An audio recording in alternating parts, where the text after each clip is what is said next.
శ్రీ హరివాయ గురుభ్యో నమ. శ్రీమదానందతీర్థ భగవత్పాదాచార్య గురుభ్యో నమ.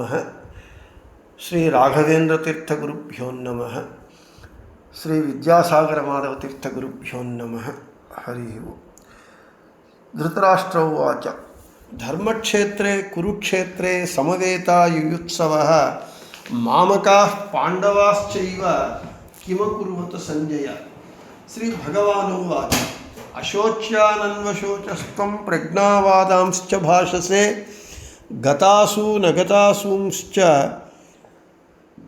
నానుశోచంతి పండితాః. మన భగవద్గీతోపన్యాసంలో నిన్నటి రోజున 4వ అధ్యాయంలో 24వ శ్లోకం చెప్పుకున్నాం. బ్రహ్మార్పణం బ్రహ్మహవిర్ బ్రహ్మాగ్నౌ బ్రహ్మణాహృతం బ్రహ్మైవ తేన గంతవ్యం బ్రహ్మకర్మ సమాధిన. ఆ యజ్ఞమునందు అన్నీయూ భగవంతుడే అయి ఉన్నాడు, అంటే అన్నీయూ భగవంతుని అధీనంలో ఉన్నాయి అనేటటువంటి విషయాన్ని చెబుతూ ఇక ఈరోజు యజ్ఞము యొక్క ప్రభేదములను చెబుతూ ఉన్నారు. 25, 26 మొదలైన శ్లోకాలు. 25వ శ్లోకం. దైవమేవాపరే యజ్ఞం యోగినః పర్యుపాసతే బ్రహ్మాజ్ఞావపరే యజ్ఞం యజ్ఞనైవోపజుహ్వతి. యతులు కొందరు భగవంతుని యొక్క ఉపాసననే ఒక యజ్ఞంగా భావించి ఆ భగవంతుడే యజ్ఞరూపుడు అని ఉపాసన చేస్తారు.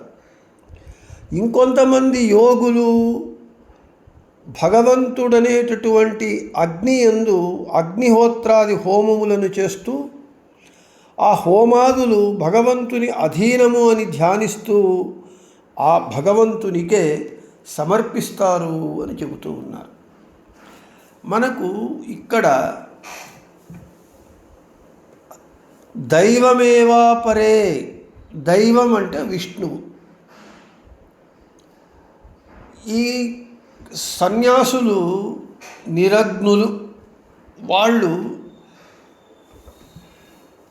అగ్నిని స్పృశించరాదు, అగ్నిని సన్యాసులు తాకరాదు. అయితే వారు ఏ విధంగా యజ్ఞాన్ని చేస్తారు అని అంటే, వారు నిత్యము చేసేటటువంటి భగవంతుని ఉపాసననే ఒక యజ్ఞంగా భావించి ఆ భగవంతుడే యజ్ఞరూపిగా ఉపాసన చేస్తారు. అది వాళ్ళు సన్యాసులు చేసేటటువంటి యజ్ఞం. ఇక ఇంకొంతమంది ఏం చేస్తారు, ఆ అగ్నిహోత్రాదులను చేస్తూ ఆ భగవంతుడే అగ్ని, ఇంతకుముందు చెప్పుకున్నాం అన్నీయూ భగవంతుడే అని, అంటే అర్థాత్ భగవంతుని అధీనము. భగవంతుడు సర్వశబ్దవాచ్యుడు, అగ్ని అన్నా భగవంతుడే.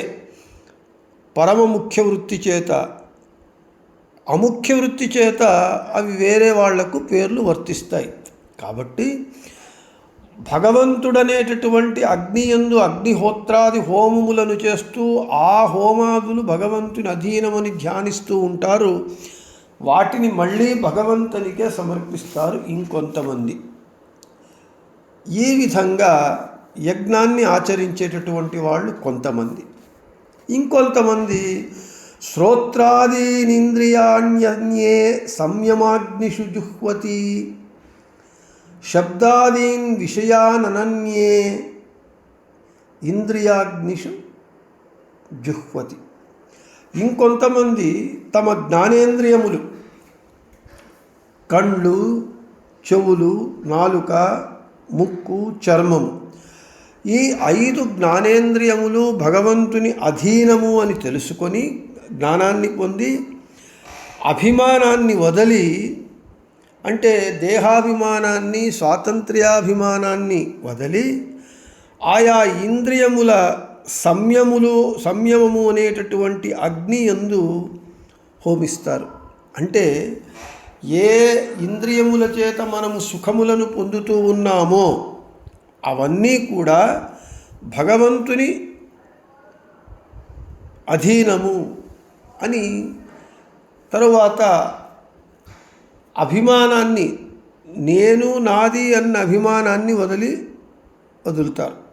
ఇంకొంతమంది ఆ జ్ఞానేంద్రియముల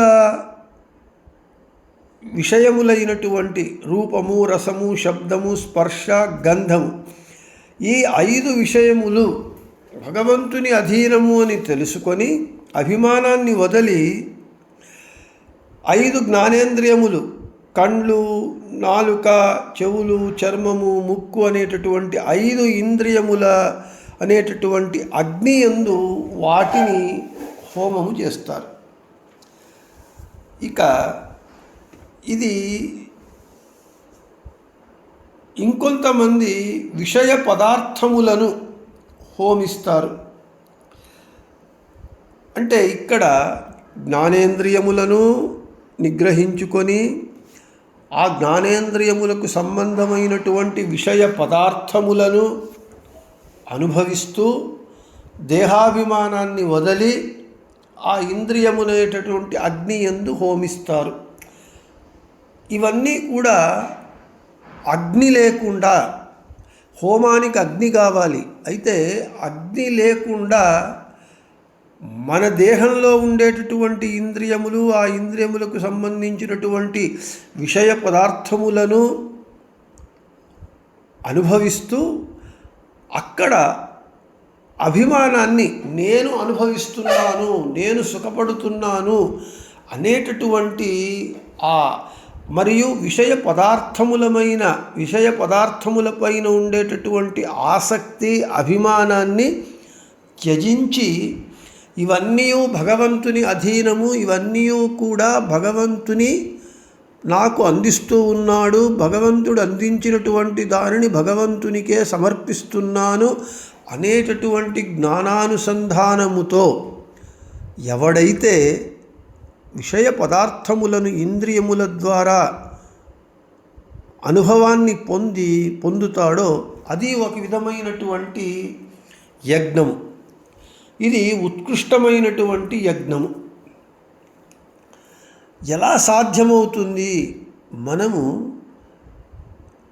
కంటితో ఒక మంచి రూపాన్ని చూస్తూ, నాలుకతో మంచి భోజనాన్ని చేస్తూ, ఈ విధంగా చేస్తూ కూడా ఇది నేను చెయ్యటం లేదు అనేటటువంటి ఆ అభిమాన రాహిత్యం ఎలా వస్తుంది అని అంటే అదే ఒక యజ్ఞము.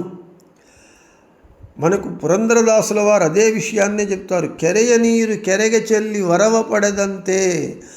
మనము సంధ్యావందనం చేయడానికి చెరువునకు, నదికి వెళ్ళి ఆ నదిలోని, చెరువులోని నీళ్లు దోసిలికి తీసుకొని గాయత్రి మంత్రముతో మళ్ళీ ఆ చెరువునందు, నది అందే వేసేస్తాం, సూర్యునికి అర్ఘ్యప్రదానం అయ్యింది అని. ఎక్కడ అది ఆ చెరువు నాది కాదు, ఆ నీరు నాది కాదు, అది భగవంతుడిచ్చినది, మళ్ళీ భగవంతునికే సమర్పిస్తూ ఉన్నాము. అదేవిధంగా ఈ దేహము, ఈ దేహములోని ఇంద్రియములు, ఈ ఇంద్రియములకు సంబంధించినటువంటి ఆయా విషయ పదార్థములు అన్నీ భగవంతుడు ఇచ్చినటువంటిది. ఆ భగవంతుడిచ్చినటువంటి విషయ పదార్థములను భగవంతుడిచ్చినటువంటి ఈ దేహములో ఉండేటటువంటి ఇంద్రియముల చేత నేను వాటిని అనుభవిస్తున్నాను అని కాకుండా ఇది నాకు భగవంతుడు ఇచ్చాడు, ఈ ఆనందాన్ని, సుఖాన్ని అన్నింటినీ మళ్ళీ నేను వానికి సమర్పిస్తున్నాను. ఈ జ్ఞానానుసంధానముతో, అభిమాన రాహిత్యముతో ఎవడైతే విషయ పదార్థములను అనుభవిస్తాడో అది కూడా ఒక యజ్ఞమే. అంటే ఎంత అభిమాన త్యాగము అనేటటువంటిది ఒక చాలా పెద్ద యజ్ఞం. అది అభిమానం వదలడం అనేటటువంటిది చాలా కష్టమైనటువంటి పని. అది ఎప్పుడైతే వదిలితే అదే మనకు ఒక యజ్ఞం. దీనికి మంచి ఉదాహరణ శ్రీపాదరాజతీర్థుల వారు. శ్రీపాదరాజతీర్థుల వారి మహిమలను వారి శిష్యులైనటువంటి వ్యాసరాజ గురు సార్వభౌముల వారు మహిమెసాలదే ఇష్టే మహిమెసాలదే అహిశయనన ఒలుమెయిందా అని శ్రీపాదరాజుల వారి మహిమను వర్ణిస్తూ, అప్పటి కాలంలో కూడా దుష్టులున్నారు. శ్రీపాదరాజ తీర్థుల వారు 64 భక్ష్య భోజ్యాదులను చేసుకొని ప్రతినిత్యము భోజనం చేసేవారట. సన్యాసులైనటువంటి వారు అన్నిటినీ వదలాలి, పరమహంస పరివ్రాజకాచార్యులు అని చెప్తారు. విషయ పదార్థముల భోగములను వదలాలి అన్నప్పుడు అయితే సన్యాసులైనటువంటి శ్రీపాదరాజులైనటువంటి యతులందు శ్రీపాదులు అంటే సన్యాసుల యందు శ్రేష్ఠులైనటువంటి శ్రీపాదరాజనామధేయులైనటువంటి శ్రీపాదరాజ తీర్థులు ఏమిటి 64 భక్ష్యభోజ్యాదులను తినటమేమిటి ప్రతినిత్యము అని ఆయన కాలంలో ఉండేటటువంటి దుష్టులు నిందిస్తే, ఆక్షేపిస్తే, అప్పుడు శ్రీపాదరాజ తీర్థుల వారు ఒకరోజు ఏం చేశారట, వారు తిన్నటువంటి 64 రకములైనటువంటి భక్ష్య భోజ్యములను మళ్ళీ యథాతథంగా అప్పుడే వేడివేడిగా వండి పెట్టినట్లుగా అన్నింటినీ తీసి బయట పెట్టారట. తిన్నవాటినంతా ఒకసారి మన నోటిలో వెళితే ఎంగిలి మనకే అసహ్యం అవుతుంది. అయితే శ్రీపాదరాజ తీర్థుల వారు తాము తిన్నటువంటి అన్ని పదార్థాలను మళ్ళీ అప్పుడే వండినట్లుగా వేడివేడిగా తీసి బయట పెట్టారు అని అంటే అదే మహిమెసాలదే ఇష్టే మహిమెసాలదే శ్రీపాదరాజర మహిమ ఇష్టే సాలదే అహిశయనన ఒలుమైంది. ఆ శేషశాయి అయినటువంటి భగవంతుని అనుగ్రహము చేత శ్రీపాదరాజ తీర్థుల వారు ఇంతటి మహిమను చూపించారు. ఎలా సాధ్యమైంది? శ్రీపాదరాజ తీర్థులు సర్వసంగ పరిత్యాగులై ఉన్నటువంటి వారు ఆ 64 రకములైనటువంటి భక్ష్యభోజ్యాదులను తినడం ఏమిటి? ఈ ముత్యాల కవచాలు, కిరీటము, కర్ణకుండలాలు సన్యాసులైనటువంటి ధరించడం అంటే ఏమిటి అని అంటే, శ్రీపాదరాజ తీర్థులకు సుఖప్రారబ్ధము ఉన్నది. సుఖప్రారబ్ధము దుఃఖప్రారబ్ధము అని. సుఖప్రారబ్ధానికి శ్రీపాదరాజ తీర్థులు దృష్టాంతమైతే, ఉదాహరణ అయితే, దుఃఖ ప్రారబ్ధానికి కలియుగ కామధేనువు కల్పవృక్షమైనటువంటి రాఘవేంద్ర స్వాముల వారు దుఃఖ ప్రారబ్ధానికి ఉదాహరణ. వెంకటనాథులుగా పూర్వాశ్రమములో వారు ఎంతటి వైభవాన్ని అనుభవించారో అదే పూర్వాశ్రమంలో అదే వెంకటనాథులు అత్యంత దరిద్రాన్ని అనుభవించారు. దారిద్ర్యము, ఎంతటి దారిద్ర్యము అని అంటే, తినడానికి తిండి లేదు, కట్టుకోవడానికి బట్టలు లేవు, ఉండడానికి ఇల్లు లేదు, కడు దారిద్ర్యము. ఇది దుఃఖ ప్రారబ్ధం అయితే శ్రీపాదరాజ తీర్థులకు సుఖ ప్రారబ్ధము. నిజమైనటువంటి భగవద్భక్తులు ఎలా ఉంటారు అని అంటే, ಬಂದಿದ್ದೆಲ್ಲ ಬರಲಿ ಗೋವಿಂದನ ದಯವೊಂದಿರಲಿ ಸುಖವಾಗಲಿ ದುಃಖವಾಗಲಿ సఖనీనాగిరు పాండురంగ. కాబట్టి ఈ సుఖము భగవంతుడిచ్చినటువంటిది. ఇది శ్రీపాదరాజ తీర్థుల వారు వాటిని తినేటప్పుడు ఇది చాలా రుచిగా ఉన్నది, నేను తింటున్నాను అని స్వాభిమానముతో నేను అనుభవిస్తున్నాను ఈ సుఖాన్ని, ఆనందాన్ని, భోగాన్ని అనుకోకుండా, నేను తినేటటువంటి 64 రకముల భక్ష్యములైనటువంటి ఈ ప్రతి ఒక్క ముద్ద కూడా నా హృదయ కమలంలో ఉన్నటువంటి బింబరూపి భగవంతునికి నివేదన, నైవేద్యము. ఇది భగవంతునికి కెరయ నీరు కెరగ చెల్లి వరవపడదంతే. ఆ విధంగా భగవంతుడిచ్చినటువంటి ఈ భోగాన్ని నేను అనుభవించటం లేదు, నా హృదయ కమలంలో ఉన్నటువంటి నా బింబరూపి భగవంతునికి వాడిచ్చినది వానికి నేను నా ఇంద్రియముల ద్వారా సమర్పిస్తున్నాను అనేటటువంటి అభిమాన రాహిత్యముతో, అభిమాన త్యాగము చేసి నేను అనుభవిస్తున్నాననేటటువంటి ఆ అభిమాన త్యాగాన్ని చేసి భగవంతునికి సమర్పించినారు. కాబట్టి వారు తిన్నటువంటి దానిని మళ్ళీ అన్ని యథాతథంగా బయటపెట్టినటువంటి శక్తి కలిగి వచ్చింది వాళ్లకు. అది విషయ పదార్థముల అనుభవమే ఒక యజ్ఞము. అంత బంగారు కిరీటములు, కర్ణకుండలాలు, ముత్యాల కవచ ఇవన్నీ ధరించినా కూడా అవన్నీ నేను ధరించటం లేదు, నేను భుజించటం లేదు, ఇవన్నీ నా బింబరూపి భగవంతునికి సమర్పిస్తున్నాను అనేటటువంటి ఆ సమర్పణ భావముతో ఆ విషయ పదార్థాలను అనుభవించటమే ఇది ఒక యజ్ఞము. యజ్ఞములో ఇన్ని రకాలు ఉంటూ ఉన్నాయి. ఇది శ్రీపాదరాజ తీర్థులు చేశారు. అదేవిధంగా దుఃఖ ప్రారబ్ధము, అత్యంత దరిద్రాన్ని అనుభవించారు రాఘవేంద్ర తీర్థులు పూర్వాశ్రమంలో. దానిని కూడా ఇది భగవంతుడు నాకు ఇచ్చాడు, ఇది నా ప్రారబ్ధ కర్మ అని నేను దుఃఖిస్తున్నాను అని కాకుండా భగవంతుడిచ్చినటువంటి దుఃఖాన్ని నేను భగవంతునికి సమర్పిస్తున్నాను అనేటటువంటి భావనతో, నేను దుఃఖిస్తున్నాను అనేటటువంటి భావన అభిమానము లేకుండా ఆ భగవంతునికి సమర్పిస్తూ ఆ దుఃఖ అనుభవాన్ని పొందారు కాబట్టి, అనుభవించారు కాబట్టి రాఘవేంద్ర తీర్థస్వాముల వారికి కూడా ఆ దుఃఖాన్ని కలిగించలేదు. ఆ దారిద్ర్యము అని చెబుతూ అది ఒక యజ్ఞము. ఈ విధంగా అభిమాన రహితంగా విషయ పదార్థాల అనుభవమే ఒక యజ్ఞము. ఇక మనోనిగ్రహము అనేటటువంటిది ఒక యజ్ఞము. సర్వాణీంద్రియ కర్మాణి ప్రాణకర్మాణి చాపరే ఆత్మ సంయమయోగాగ్నౌ జుహ్వతి జ్ఞానదీపితే. ఇంకొంతమంది యోగులు కర్మేంద్రియములైనటువంటి వాక్కు, పాణి, పాద, పాయు, ఉపస్థం అనేటటువంటి 5 కర్మేంద్రియముల యొక్క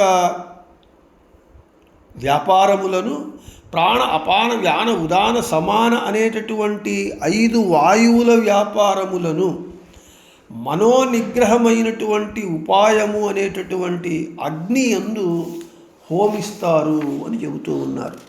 అయితే ఇక్కడ కర్మేంద్రియములు, ఈ జ్ఞానేంద్రియములు, వీటి ద్వారా అనుభవించేటటువంటి ప్రతి ఒక్క అనుభవాన్ని అవన్నీ కూడా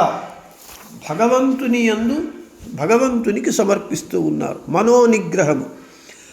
మన మనస్సు మన చేతిలో ఉంటే, మన వశంలో ఉంటే ఏది మనల్ని ఏమీ చెయ్యదు.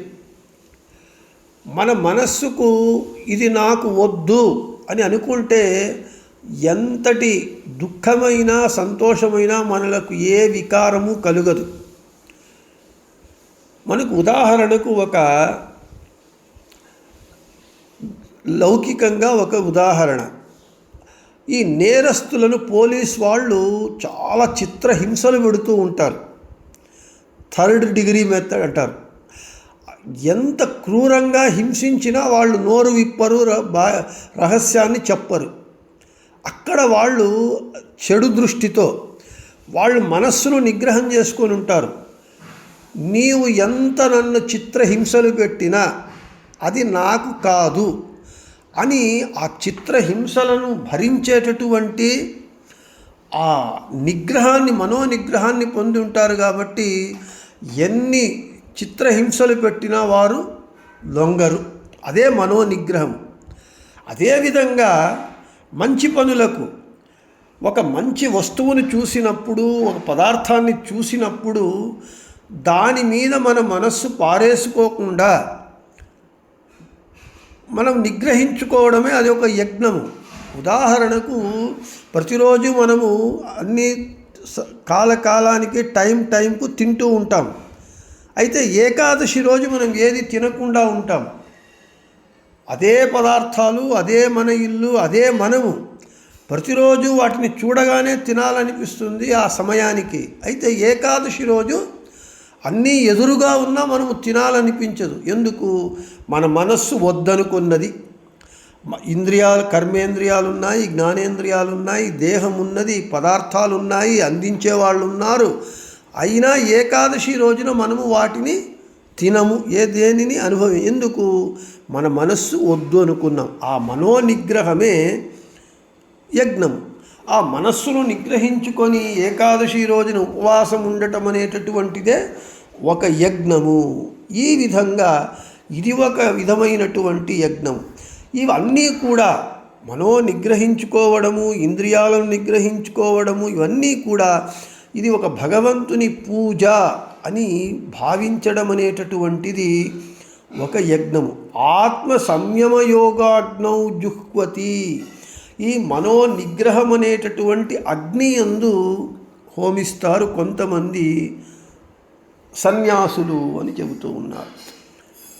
ఆ యజ్ఞనామక భగవంతుని అనుగ్రహముతో, అన్నియూ భగవంతుని అధీనమనేటటువంటి జ్ఞానముతో స్వాతంత్ర్యాభిమానాన్ని వదలి మనస్సును తన వశంలో ఉంచుకొని కర్మేంద్రియముల మళ్ళీ జ్ఞానేంద్రియముల అన్ని వ్యాపారములను భగవంతుని పూజగా సమర్పించటము అనేటటువంటిదే ఒక యజ్ఞంగా చేస్తూ ఉన్నారు. ఇక మనకు ద్రవ్యయజ్ఞస్తపోయజ్ఞ యోగయజ్ఞస్తతాపరే స్వాధ్యాయ జ్ఞానయజ్ఞాశ్చ యతయః సంశితవ్రతాః. అపరే ద్రవ్యయజ్ఞాః. కొంతమంది ద్రవ్యయజ్ఞాన్ని చేస్తారు. అంటే తమకు భగవంతుడిచ్చినటువంటి సంపదను సత్పాత్రులకు దానం చేస్తారు. దానయజ్ఞము. ఇది భగవంతుడిచ్చినటువంటి దానిని నేను భగవంతునికి సమర్పిస్తూ ఉన్నాను, దానం చేస్తూ ఉన్నాను. ఈ దానయజ్ఞము ఒకటి. ద్రవ్యయజ్ఞం మనకు బలిచక్రవర్తి సమస్త భూమిని భగవంతునికి సమర్పించి తనను తాను భగవంతునికి సమర్పించుకున్నాడు. అది దానయజ్ఞము. కొంతమంది తపోయజ్ఞాన్ని చేస్తారు. చాంద్రాయణ వ్రతము మొదలైనటువంటి వ్రతాలను చేస్తూ జపాలను చేస్తారు. అంటే భగవంతుని యందు మనస్సును ఉంచుతారు. అది తపోయజ్ఞము కొంతమంది చేస్తారు. కొంతమంది యోగ యజ్ఞాన్ని చేస్తారు. ధ్యానాన్ని ఆచరించి ఆ ధ్యానం అనేటటువంటి యజ్ఞాన్ని చేసి భగవంతునికి సమర్పిస్తారు. కొంతమంది స్వాధ్యాయ యజ్ఞం చేస్తారు. అంటే వేదాధ్యయనం చేస్తారు, శాస్త్రాధ్యయనం చేస్తారు. ఆ అధ్యయనం చేయాలి అంటే మనస్సును విషయమునందు లగ్నం చేయాలి, ఎక్కడా పోకుండా. ఆ అధ్యయనం అనేటటువంటి యజ్ఞాన్ని చేసి భగవంతునికి సమర్పిస్తారు, స్వాధ్యాయ యజ్ఞం. కొంతమంది జ్ఞానయజ్ఞాన్ని చేస్తారు. ఎప్పుడూ సత్శాస్త్రములను వింటారు, మననం చేస్తారు, ప్రవచనం చేస్తారు. అది జ్ఞానయజ్ఞం. వీటన్నింటినీ భగవంతునికి సమర్పిస్తారు. ఇవన్నీ కూడా చేయాలి అని అంటే భగవంతుని అనుగ్రహం చేత మహాప్రయత్నం చేసి ఆ చేసినటువంటి కర్మలన్నింటినీ భగవంతునికి సమర్పించడం అనేటటువంటిదే యజ్ఞము అని చెబుతూ ఉన్నారు. ఇక అపానే జుహ్వతి ప్రాణం ప్రాణే అపానం తథాపరే ప్రాణాపానగతిరుధ్య ప్రాణాయామ పరాయణాః. ప్రాణ అపాన వ్యాన ఉదాన సమాన పంచ ప్రాణములున్నాయి. కొంతమంది ప్రాణాయామం చేస్తారు. అది ఒక యజ్ఞం. ఈ ప్రాణాయామం అనేటటువంటి యజ్ఞంలో మనకు పూరకము, కుంభకము, రేచకము అనేటటువంటిది ఉంటుంది. అంటే ఒక మూగు నుండి గాలిని పీల్చుకోవడం, ఇంకో ఆ పీల్చుకున్నటువంటి గాలిని నిలుపుకోవటం కుంభకము, తర్వాత ఇంకొక ముక్కు రంధ్రము నుండి ఆ గాలిని వదిలివేయటం. ఈ విధంగా ఈ ప్రాణాయామం చేస్తారు. ఇది ఒక యజ్ఞం, ప్రాణాయామ రూపమైనటువంటి యజ్ఞము. అందుకే ప్రాణాయామం చేయాలి. చేస్తే అంటే శ్వాస మీద ధ్యాస, శ్వాసయజ్ఞం. మనకు శ్వాస లేకపోతే మనము జీవించలేము. ప్రతి క్షణము మనము ఉచ్ఛ్వాస నిశ్వాస రూపమైనటువంటి శ్వాసక్రియ జరుగుతూ ఉంటుంది. ఆ శ్వాసను నిగ్రహించుకొని పూరక కుంభక రేచక ఈ విధంగా మనకు ప్రాణ అపాన వీటిని నిగ్రహించుకొని ఆ ప్రాణాయామం చేయటం అనేటటువంటిది అది ప్రాణాయామ రూపంలో ఉన్నటువంటి యజ్ఞము. ఇంకొంతమంది ఆహార నియంత్రణ చేస్తారు. అపరే నియతాహారాః ప్రాణాన్ ప్రాణేషు జుహ్వతి సర్వేప్యేతే యజ్ఞవిదో యజ్ఞక్షపిత కల్మషాః. కొంతమంది ఆహార నియంత్రణ చేస్తారు. చాతుర్మాస్యంలో ఏకభుక్తము అని, అలవణము అని, ఉప్పు లేకుండా తినటము, నక్తభోజనము, ఈ విధంగా ధారణ పారణ అని ఒకరోజు ఉపవాసం ఉండడము, ఒకరోజు భోజనం చేయటము, ఈ విధంగా ఆహారాన్ని తినడం అనేటువంటి నియంత్రించి ఆ భగవంతునికి వాటిని ఇది ఒక భగవత్ పూజగా, అంటే ఆహారాన్ని నియంత్రించి ఇంద్రియముల పాటవాన్ని సామర్థ్యాన్ని తగ్గించి అన్ని ఇంద్రియములను భగవంతుని యందు లగ్నం చేయటం అనేటటువంటిది ఇది ఒక ఆహార నియంత్రణ రూపమైనటువంటి యజ్ఞము. ఇది ఒక యజ్ఞం. దీనిని మళ్ళీ భగవంతునికే సమర్పిస్తారు. ఈ విధంగా అనేక విధములైనటువంటి యజ్ఞములుంటూ ఉన్నాయి. ఆ ఇంద్రియ నిగ్రహము, మనోనిగ్రహము, ఆహార నియంత్రణము, ఈ ప్రాణాయామ రూపయజ్ఞము, ఈ విధంగా అనేకమైనటువంటి యజ్ఞములున్నాయి. ఈ యజ్ఞములను జ్ఞానానుసంధానపూర్వకముగా ఆచరించి భగవంతునికి సమర్పించినప్పుడు భగవంతుడు మనలను అనుగ్రహిస్తాడు. భగవంతుని అనుగ్రహం కలుగుతుంది. భగవంతుని అనుగ్రహం కలిగినప్పుడుక మనకు కిమలభ్యం భగవతి ప్రసన్నే శ్రీనికేతనే, ఆ శ్రీనికేతనుడైనటువంటి భగవంతుడు ప్రసన్నుడైతే లభ్యము కానటువంటిది ఏమున్నది అనేటటువంటి విషయాన్ని చెబుతూ ఈ విధంగా ప్రతినిత్యము మనము ఇన్ని విధములైనటువంటి యజ్ఞాలను జ్ఞానానుసంధానపూర్వకముగా ఆచరించవచ్చును అని భగవద్గీత చెబుతూ ఉన్నది. ఇక యజ్ఞము చేయకుండా ఉన్నటువంటి వానికి, యజ్ఞాన్ని వదిలినటువంటి వానికి జరిగేటటువంటి ఫలములేమిటి అనేటటువంటి విషయాన్ని రేపు చెప్పుకుందామని చెబుతూ శ్రీకృష్ణార్పణమస్తు, మధ్వేషార్పణమస్తు. అందరికీ శుభమస్తు.